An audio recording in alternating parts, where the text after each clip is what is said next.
Welcome to Red Ice Radio. I'm your host, Henrik Palmgren. Before we get to the show, I just want to mention our websites, red-ice.net and our soon-to-be-opened redicecreations.com, with all things related to Red Ice Radio, including our new subscribers section with much more interviews.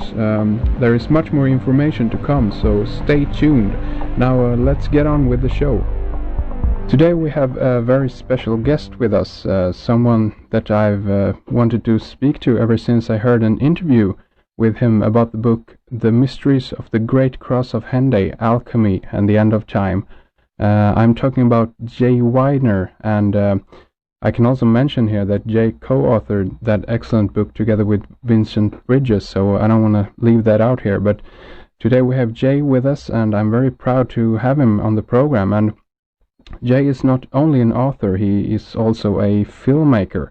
He's behind Secrets of Alchemy, The Great Cross and the End of Time, a beautiful and incredibly exciting film that goes kind of hand in hand with the book, The Mysteries of the Great Cross of Henday. And Jay is also behind Earth Under Fire, featuring Paul Laviolette, Quantum Astrology with Rick Levine.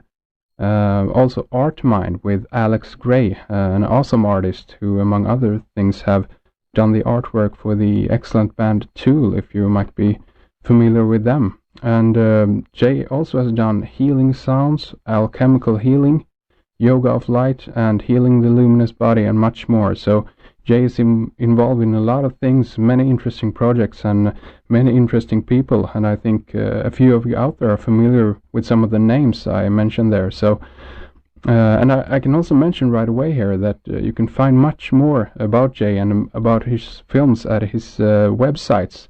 One is jayweidner.com. That's Jay Weidner. That's WEIDNER.com, and also sacredmysteries.com. That's sacredmysteries, one word.com. And we're going to begin today to talk a little bit about his new book, which actually is about film, and it's entitled Alchemical Cinema, A Search for the Spirit in Contemporary Filmmaking. And it's coming out sometime this fall, and we might also get into 2012, The Odyssey, a new film by Jay. So all these subjects are very close to my heart, and I'm very excited about this interview. So let's get things on the road here. Welcome to the program, Jay, and thank you so much for being with us today. Well, thank you very much. It's my pleasure. Yeah, it's great to have you here. You're involved in so many interesting things, and I find it really nice that you're such a person that use all means necessary, so to speak, to get out your material, not only through books then, but I'm talking about through film and through DVD, and also, of course, through the internet. So maybe we could, begin if you would like to, for those who don't know you or have heard about you before, if you could mention a little bit about your background and how you ended up writing and making films about these kinds of subjects. Yeah, well, let's see. My original, I was a journalist and a writer, pretty much a dyed-in-the-wool scientist, materialist. This is back in the early 80s. I didn't believe in things that were spiritual or in extra-dimensional manifestations or anything like that, and I encountered a book in 1986 called Mystery of the Cathedrals by an unknown author named Tolkien. And I became obsessed with this book because first off, I didn't believe what he was saying, and secondly, I couldn't understand a lot of what he was saying, and being what I thought was a pretty smart guy, I was irritated by the fact that I couldn't understand a lot of what he was saying. So I began investigating the book one step at a time, and as I did, I became initiated into the realm of alchemy and what it really meant. And by the time my journey was over, well, it's not over yet, but by the time the first book came out in 99, I had completely altered my life, my belief system, And I realized that, of course, that the person who wrote the book, Mysteries of the Cathedral, Fulcanelli, had in fact initiated me through the book, which was probably the intention of the book, not to initiate me, but to initiate the reader. Yeah. And I was a completely different person, lost all my friends. Some of my family thought I had lost my mind. And as I had been involved in media in Hollywood, I was in Hollywood writing scripts and television shows before this happened. And so I always had a relationship with media and things. And so I took that knowledge of marketing and making films and writing, and I applied it to alchemy and to this understanding of this incredibly dense, intricate metaphysical science. And I have since gone on, and now I'm producing a feature film on the subject, 2 books, and it's quite an incredible journey. One day maybe I'll even write it down. But basically, I came to the realization that we live in a multiverse, not a universe, that there's multiple dimensions overlapping our 3 dimensions, and that these dimensions interact.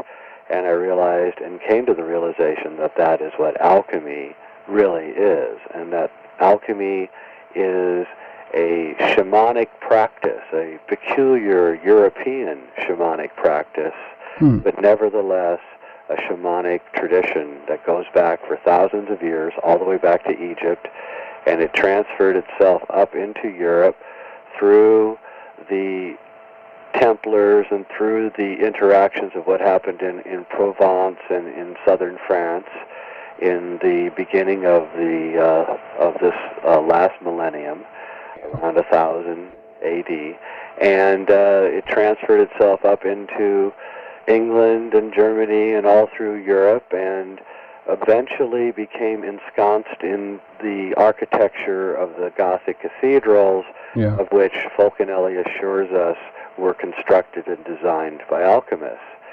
And as I began understanding all of this, I came away with a much deeper sense not only of my own heritage, but that there was once an incredibly profound metaphysical structure to the societies of Europe that went back for a long, long time. That, I guess, became the mission of my life, to then try to get this down into paper and onto film, and to let other people know that the world that we've been told exists is not exactly the way it is, and that everything we know is wrong, and that once we understand that, we not only can understand the world as it really is, but we can feel maybe a little bit better about who we are and where we are and what we've done. In history. And so I guess that's my mission in life. Excellent. And then I can see the connection. Then the step towards cinema and movies in general isn't so far, so to speak, because you were right there. So I mean, how did you? Have you always, incorporated this idea of I guess we're talking here about some symbolic movies. Is that correct? Yeah, I've always been fascinated by films ever since I was a kid. I saw 2001: A Space Odyssey when I was 15. Yeah. And the usher literally had to pick me up and take me out of the theater because I couldn't get out of my seat at the end of the film.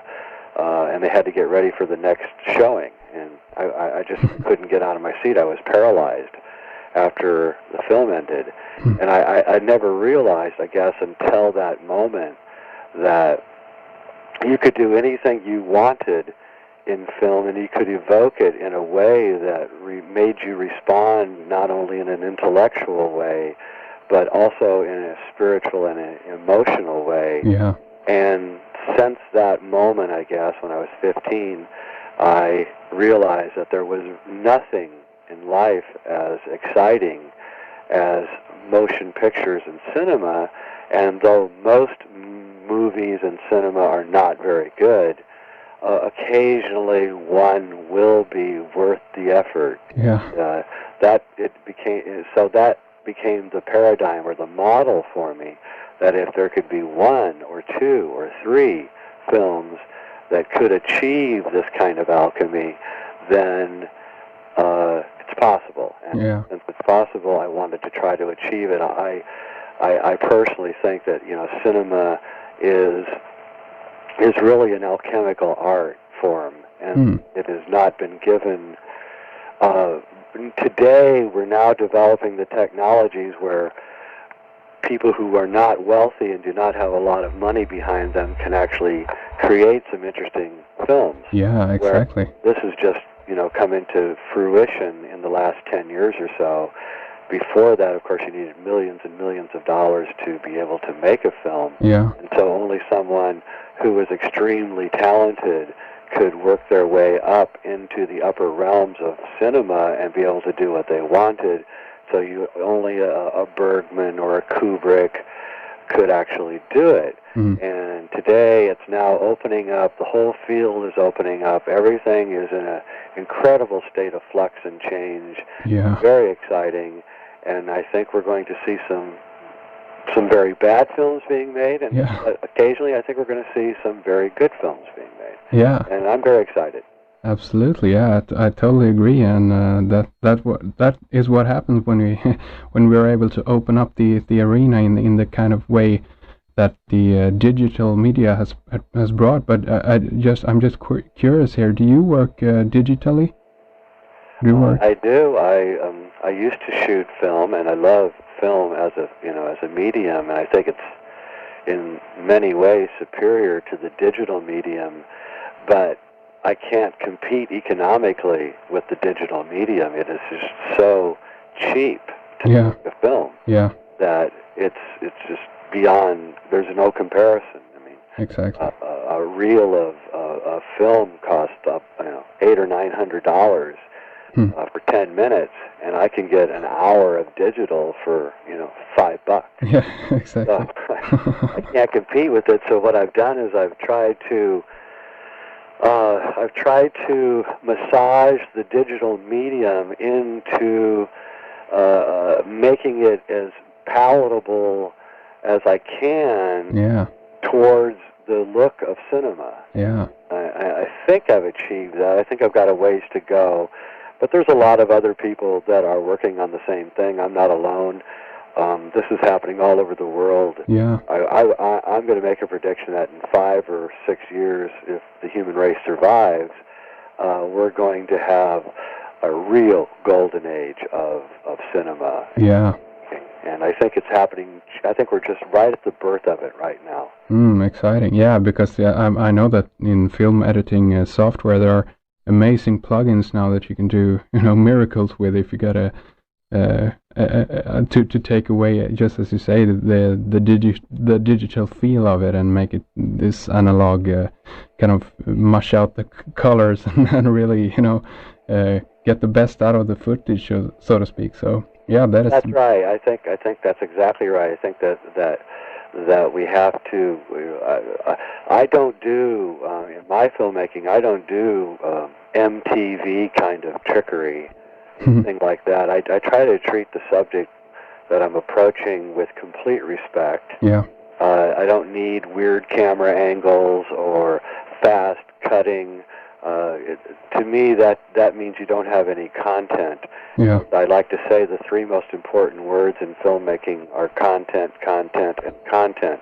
So, if you don't have content, then all of your technical expertise is useless. Yeah. And I think that's my strongest suit in this, is that I do have a lot of good content, and I also know the technical side. Although I'm not an expert in the technical side, I know it enough to be able to pull off what I think needs to be done. And I've had people watch my new film, 2012, The Odyssey, and actually commented to me that they thought that I shot it on film, which is the greatest compliment I could have ever gotten. Yeah, excellent. Yeah, is it, by the way, is that film out yet, or? It's going to be opening across the United States and Canada in November, December, and January, and then worldwide after that. Although it is showing in England, in France, and in South Africa in November and December, and then it'll open up on, well, I don't know, maybe a major distributor will take it up. There's a big chance of that happening. If that happens, then the whole game changes. But if that doesn't happen, it'll be released on DVD in February or March of 2007. Excellent, excellent. And let's return a little bit later and talk more about that. But I want to get into the Alchemical Cinema, your latest book now. And you mentioned 2001, of course, that movie. But have you, for this book, have you used, have you analyzed a few movies just and kind of use this alchemical filter, so to speak, to analyze different movies, or how many movies have you been looking at here? Well, there's probably about 20 films that are mentioned in the book Alchemical Cinema, but what I've done is I've taken the alchemy can be broken down into four aspects. Reality can be broken down into four aspects, but alchemy is in many ways a four-part process. And just like there's four brains, and there's four letters in the DNA. I took the four levels of the tree of life and the central pillar, and then I used films to evoke each one of these sephira into showing people that each different level of alchemical reality can be unveiled in certain ways, and then I used certain films, to show how this is unveiled. And of course, 2001, A Space Odyssey, of which you can read my article, Alchemical Kubrick, on my website, free of charge, is really, to me, the greatest alchemical film of all time. And I also used Lord of the Rings, both the book and the movie, to show that there is a history going back thousands of years. You may or may not know that Tolkien insisted that Lord of the Rings was the true history of Europe 7,000 years ago. And I try to show that this is exactly right, and that it's actually an alchemical history. Tolkien insists that his books are about the closing of what he calls the Third Age and the beginning of the Fourth Age. And that coincides directly with the knowledge from the Cross of Henday, which says that each age is 6,500 years long, and that the end of the Third Age happened 6,500 years ago, exactly when Tolkien dates his books, and that the end of the Fourth Age is at hand right now, and we are in the throes of the death of the Fourth Age, the Age of Iron, the Kali Yuga, depending on what terms you want to use to describe what's happening right now. Very interesting. So each of these films tries its best, each of these essays tries its best to show that these films that I'm using in the texture of the book are describing certain alchemical modalities, even if the filmmakers don't know it, because there's, like, in alchemy, alchemists believe that there's an overmind, or a sphere of influence that surrounds our reality, and that we're constantly being influenced by this invisible sphere of influence. So even if the filmmakers don't know that they're evoking alchemical principles, and in some cases they may not, they still manage to do it, although I do know that Stanley Kubrick was a big fan of alchemy and the Kabbalah, and many, many books in his library were reportedly on alchemy. He had texts by Nicholas Flamel and many others. So I know for sure that he was influenced by it, And then other films that I mentioned besides Lord, and I know that J.R.R. Tolkien, who was an Orthodox Catholic, but I think that it was a strange Catholicism that possibly had been influenced by some alchemical principles, similar to the people who built the Gothic cathedrals. And then the other films that I mentioned are Terminator by James Cameron, which is really about where this age will head if it doesn't end.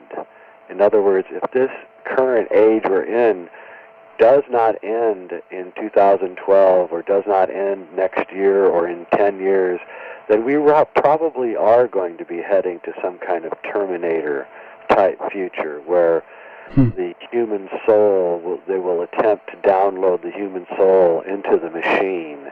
Yeah. The machine will then become, the device that overruns our world. Yeah. Titanic by James Cameron is another essay in the book, and many people don't like the film Titanic, but what is interesting about the film Titanic is that, first off, it's the biggest hit ever in cinema history, and secondly, the film is about us. When you go in to see the film Titanic, you already know how it's going to end. We all know that the Titanic went down on April 14th.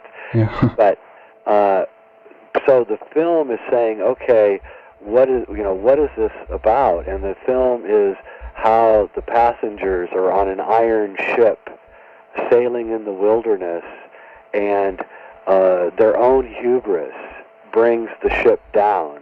Their own idea that this is an unsinkable ship, that they can turn all the engines on and go right through a field of icebergs, and think that they're not going to hit one, and then they hit it, and the iron ship falls apart, and they all die. And what's interesting is there's no suspense in this film. We know that that's going to happen the minute you sit down in the theater. So it's like an eerie forecasting of how this age is going to end if we're not careful. And so there's all these kinds of essays throughout the film, throughout the book, and it's really very exciting to be working on it. Yeah, very interesting. I mean, there are a bunch of questions that pop up in my head here, but I want to return to the idea of that messages can be communicated through film, yet that the director or the makers of the film might be unaware of it. That is very interesting, I think. It is very interesting. That comes from letters that I have written to certain filmmakers asking them about their films, and I've received back their responses, and I would be amazed by, excuse this, but how ignorant they were. and then I realized, of course, that this overmind is influencing things, and a lot of people today are conspiracy theorists, and they keep searching for the magic bullet that's going to unveil, the reality of what's going on around us. Yeah. And they never seem to find it. And the reason that they never seem to find it is not because there isn't conspiracies. There certainly are conspiracies in this world. Yeah. But because there is an overmind that is influencing us in very subtle ways. And this is really the Hermetic tradition. The Hermeticists would influence political events and societal events around them without ever taking credit for it, and no one would actually ever know that it was they, the Hermeticists, who would actually cause the event to happen.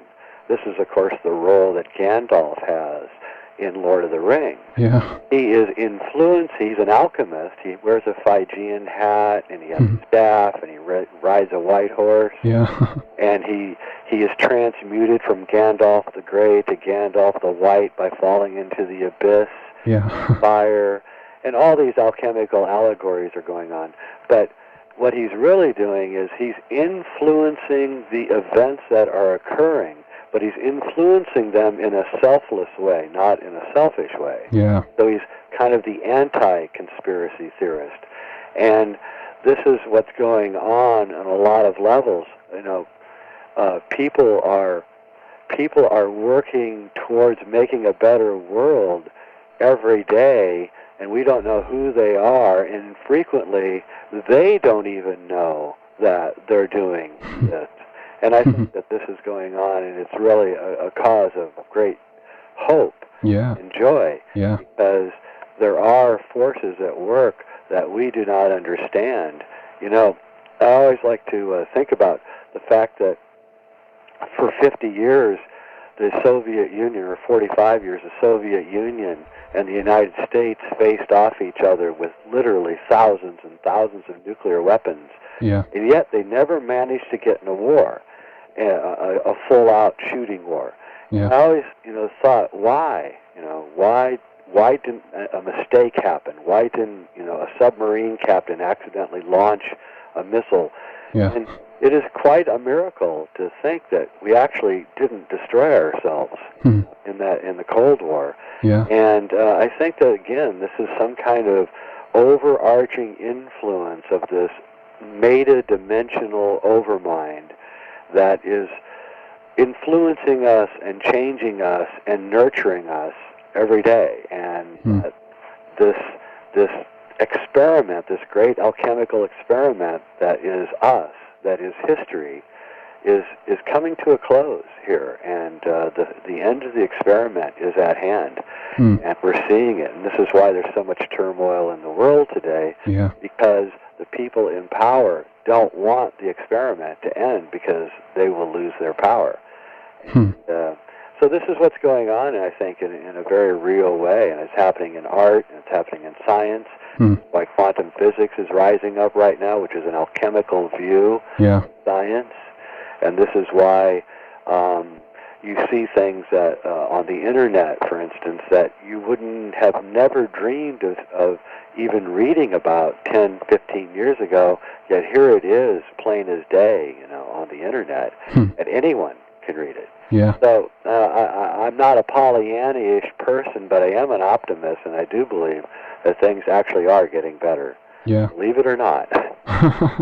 Believe it or not, yeah, that's right. I mean, but do you think that things are already a done deal, so to speak? I mean, it seems like there are many issues that we have to solve before we can continue or go into the new, so to speak. But I mean, do you think that what is it that we have to do to make this a possibility, or do you think that it is a done deal? Well, I don't think it's a done deal. I think that we're still at that bifurcated place. We're at that crossroads, and we have to make right decisions and all of that, and do the right thing. But when you boil water, you turn the heat on, and the water boils, and the water reaches a state of furious boiling, and then it turns to steam. So its essence is changed at the moment of its greatest chaos, and it's changed into another form which allows it to escape. Okay? Yeah. And I think that's what's going on now. We're on the back burner of history, and everything is beginning to boil, and it's about to change into steam, and we're going to escape. It's really the secret of transcendence. We're going to transcend this historical reality, and just as water changes or just as boiling water changes from water to steam, pretty much in that instant when the temperature gets high enough, as soon as the temperature of this historical reality gets high enough, we're going to transfer our reality from one to another, and we're all going to kind of look back at what was going on and say, what were we thinking of? Why were we doing that? Yeah. Why were we so angry at each other? And we're going to be kind of embarrassed and sheepish about the whole thing.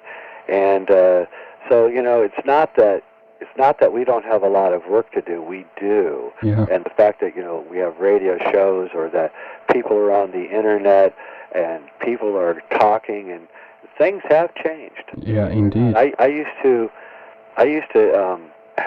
know a very wealthy man who let me into his library of 15,000 books, very rare books. This is 25 years ago. And he let me read as many of the books as I wanted to read. And so I did. And today, on the internet, I can find 75, 80% of that information from those rare books on the internet. Things that people would never have believed 15, 20 years ago is now, up on the internet, public for everyone to see. The problem is, of course, that the internet is not intellectually suited for browsing in the right way. Yeah. So unless you know what you're looking for, you can't find it. Yeah, exactly. It's an accident. And that is a problem with the internet. I'm a literary person, and I love books. I'm sitting in my room right now surrounded by hundreds of books.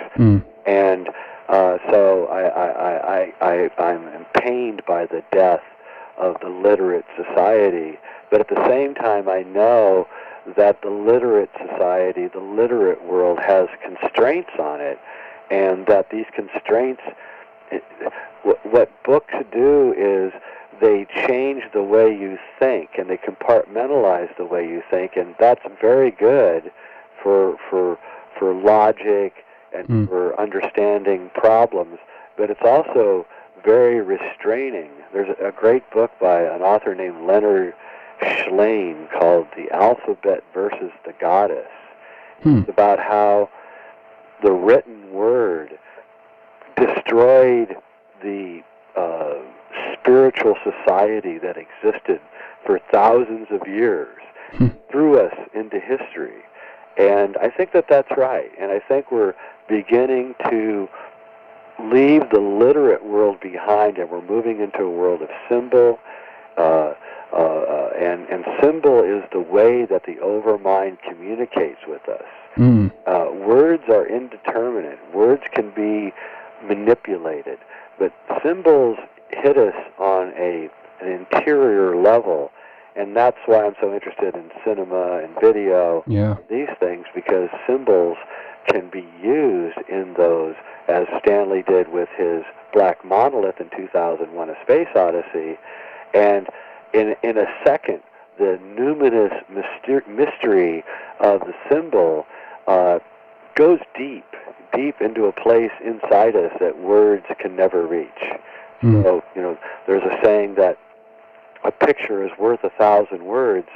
Well, I say a symbol is worth 1,000 pictures. Yeah, that's right, actually. That's a good one, yeah. I wanted to ask you, because of the movies, of course, Lord of the Rings, but also Terminator, as one thing that that popped up in my head when you mentioned those movies was that towards the end of the movie, there is the general theme in both of them, I guess, the second Terminator film, I should say, and the last Lord of the Rings movies, because they end in this, Lord of the Rings end at Mount Doom, where fire and lava spews out, and it's very, basically fire is the theme there, but also in Terminator, that also is the thing, that the fire that consumes this robot, and is this what you're talking about here?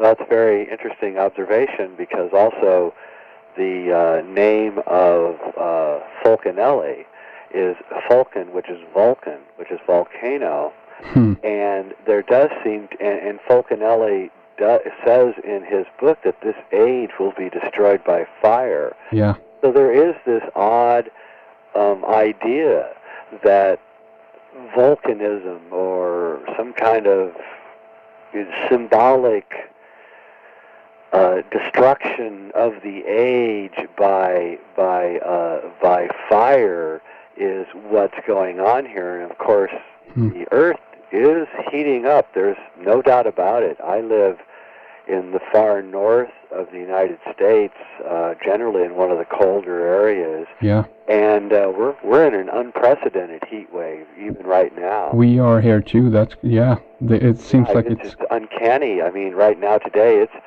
it's it's so hot. We have the windows open, and for late September, this is just unheard of here. Yeah. It does not happen, and yet it's happening. And I was talking to someone the other day who told me they saw a seagull in New Mexico, which is the hottest desert in America, and this is unbelievable. What is a seagull doing, in New Mexico? and things are happening in a strange way. And when I first encountered Fulcanelli's prediction that this world would be destroyed by fire, of course I didn't believe it. But starting in 1992, and I've been tracking this ever since, every summer is hotter than the summer before. And we're like in a time bomb, and it's ticking away. Yeah. And you just have to wonder when there's going to be crop failures and famine, and water is going to be depleted from hotter areas. And also, of course, the anger of the planet seems to be increasing. People are less tolerant. Where are the peacemakers? 20 years ago, we had peacemakers, people trying to make peace between warring nations. They don't exist anymore. There's no one trying to make peace anymore. And so this thing has to go all the way to its end. It can't be stopped anymore. And we can only hope that it ends before the forests are gone, and before the water is gone, and before the wildlife is gone, and before the human race is gone. Yeah. I think you're right. I think it's a great observation. Also, if you remember in Lord of the Rings, the ring gets heavier and heavier with each step towards Mount Doom. Yeah. With Frodo. Yeah. This is also what's happening. Gravity is getting denser. Time is getting denser. Everything is getting heavier and heavier with each second as we approach the great moment when this age ends. And I have no idea how Tolkien knew all of this. It can only have come from the overmind. It can only have come from a deeply spiritual, naturally based philosophy, which he did have, that evoked this for him. And in the end, I think that Tolkien was an alchemist, and I think he learned what he knew from philology and his study of linguistics. Yeah. Because he was an expert in language, I think he began, and what really interested Tolkien was the history of words. Yeah. He would take a word and go back and back and back thousands of years, and I think he began seeing the secret history of the human race through this study of language. Yeah. Even to the extent of hobbits. I mean, we now know that there really were hobbits. They've now found the skulls and the skeletons of these people, and they really did exist, and they were just like us. They were just short. And so it's really amazing, and people who are rationalists get upset at this kind of talk, but what they don't realize is that in truly every sense, what we're talking about is rationalism. We're not saying anything that's to me, in my mind, fantastic or unbelievable. It's quite believable, and in everyday occurrences like Watson and Crick uncovering the structure of the DNA by having a dream. Yeah. All of these things are happening, and it's the rationalists who are actually refusing to look at reality. That's how I see it. That is the general idea, I guess, through history is that people who aren't afraid to cross the boundaries, those who try to go. What's the saying, that those who go. If you want to know how far you can go, you have to go too far, so to speak. So I like that. Yeah, I agree with that. I think that the shamans in ancient societies, the shamans never lived in the center of the village. They always lived on the outskirts of the village because they really were. They were kind of an embarrassment to the people in the village, and it's kind of a metaphor, because if you live out at the edge, you get to see what's coming first. Yeah. And I think that's what people like me and our ilk do, is we live out on the edge and we get to see what's happening first, and then we run back and tell everybody what's happening. Yeah. Of course, they think we're crazy, but it happens, and so the way it is, and there's nothing you can do about it except do your duty as a human being and try to help as many people as possible. Yeah. Especially through the next 6 years, because this thing is going to get just very, very weird. Yeah. And I would say by 2010, 2011, things are going to be so weird that people are going to come to people like us and ask us what's going on. One of my old friends before he died was Terence McKenna. Yeah. And Terence McKenna used to say to me that he would say, "Jay, they're going to come to you one day and ask you what's going on. The elites are going to call you up and ask you what's going on." I thought, what, are you crazy, Terence? Nobody's going to call me and ask me what's going on.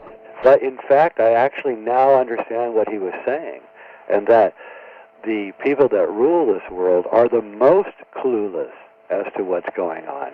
And they're eventually going to realize that they're not in control and that they better, do some fact gathering. When they do, then they will come to people like you and I and ask us what's going on, and I have no doubt about it anymore. I think Terence knew that because they were probably coming to him and asking him what was going on. Interesting. And do you think this? We speak of destruction here. If we take the idea that this is a, if I can use the word, a holographic, or as you used earlier, a multiverse, a multifaceted aspect that is kind of expressing itself here. This destruction, is this then both on a symbolic level and on a really physical kind of even geological level, I guess. Is that something you would agree with? Absolutely, I do. The magnetic fields of the Earth are dropping rapidly right now. They're at the lowest point in 3,000 years. Yeah. Again, the weather is changing rapidly, which is due, by the way, to the dropping of the magnetic fields. Yeah. And I think that the magnetic fields of the Earth have acted like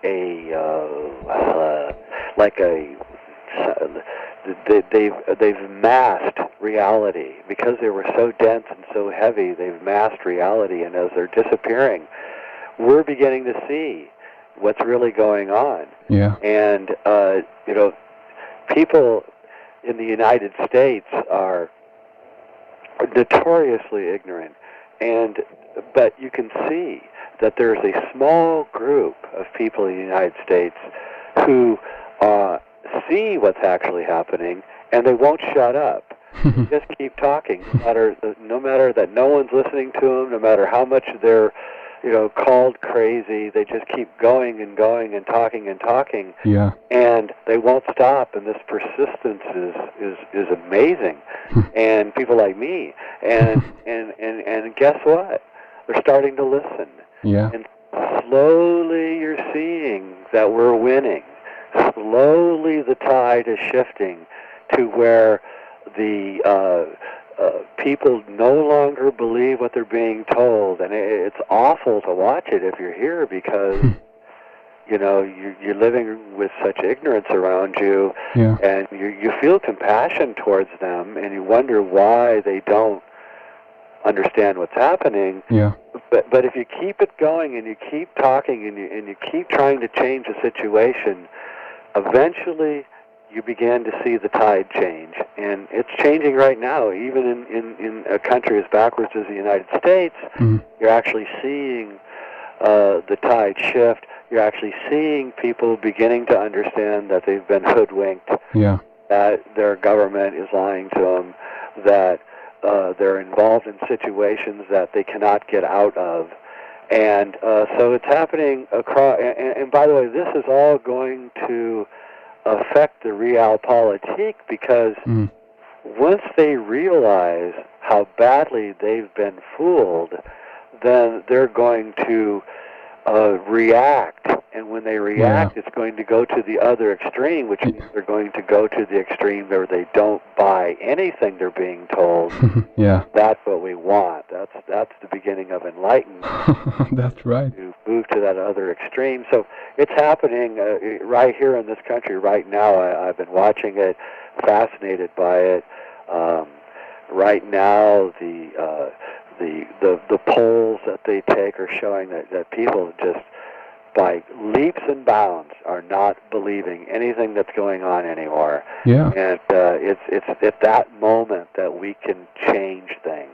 Yeah. That moment where they're unsure, that we can come in and say, hey, here's what's really happening. You know, this world is deeper and more complex and more of a manifestation of our minds and our spirit than you ever dreamed of. And yes, it is like a holographic universe, and each person is a part of the hologram. Yeah. And if each person changes, the hologram itself changes. And so it's an individual thing, and it's a mass thing, and a collective thing, and it's all happening at the same time. And I think that I like to always say that, you know, you have to go to hell before you go to heaven. Yeah. The reason that you have to go to hell before you go to heaven is because if you just go to heaven without going to hell, then you can't appreciate what heaven is. Exactly. But if you go to hell first, and then you go to heaven, then you can appreciate how nice it is once you get there. Of course. I think that's what's going on here, is we're in our own hell, and we're beginning to realize that's not a place that we want to live in. Yeah, I totally agree. And you're correct, you have to have reference points to know where you're at, basically, in this holographic universe then, because there's so many facets to all of this, and there are multiple ways that we can go here. We're about 8 minutes away from the ending of our first segment here, but you want to, return to the book and maybe mention a few more things about it?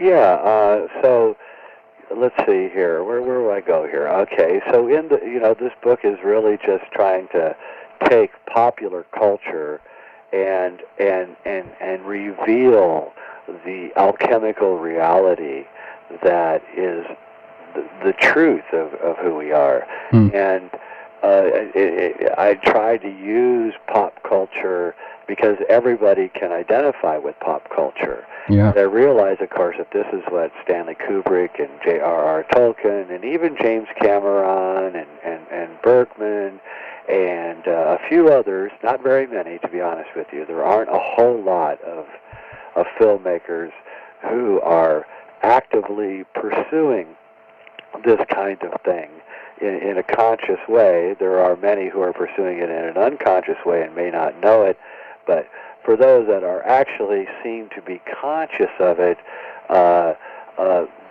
they have created these films, and there's details in the films which seem to show that they know what they're doing all the way. Yeah. And I think that's what's more intriguing to me than anything else is little tiny details inside the films that shouldn't be there. They don't really help the story or anything, yet they're there nagging at you and saying, hey, look at me, what am I doing here? And then you look at it and you say, hey, this is really weird. Yeah. And then you look at it and you realize, of course, that they did know what they were talking about. Stanley Kubrick never told anyone what he was really doing in 2001, A Space Odyssey. And I wrote my essay in 1999 and actually came out finally again in the year 2000, revised. And I got a letter from the producer, Bob Watts, of 2001. He said every day on the set he asked Stanley what this film was about.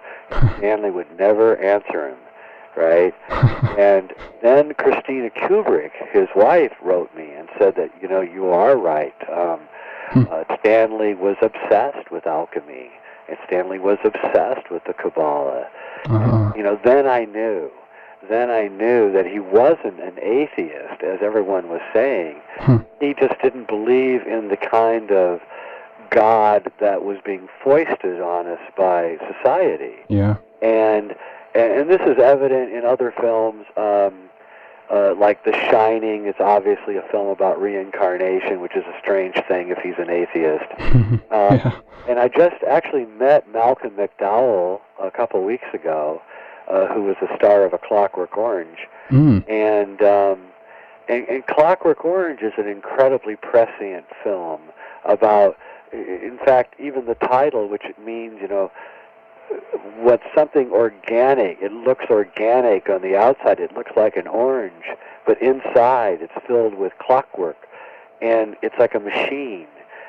So, what he's saying is that, we're becoming machines, and if we're not careful, we will be machines. And of course, Stanley was obsessed with this idea that if the human race doesn't change, it's going to become machine-like. This is what HAL was. Yeah. And this is also in the film that he never finished, but Spielberg finished, AI, or artificial intelligence. This is what it's saying. And so there's this kind of downwardness into the downloading of the human soul into the machine that I think Stanley thought was the greatest nightmare of all, in which I completely agree. Yeah. It is the greatest nightmare of all. But Stanley also shows us that it's not going to happen. In 2001, he shows us that there will be a transcendent moment before this is allowed to happen, at which man becomes the superhuman, man becomes the star child, and returns to Earth to change the world. Yeah. And so, ultimately, 2001: A Space Odyssey is, in fact, the most optimistic film ever made.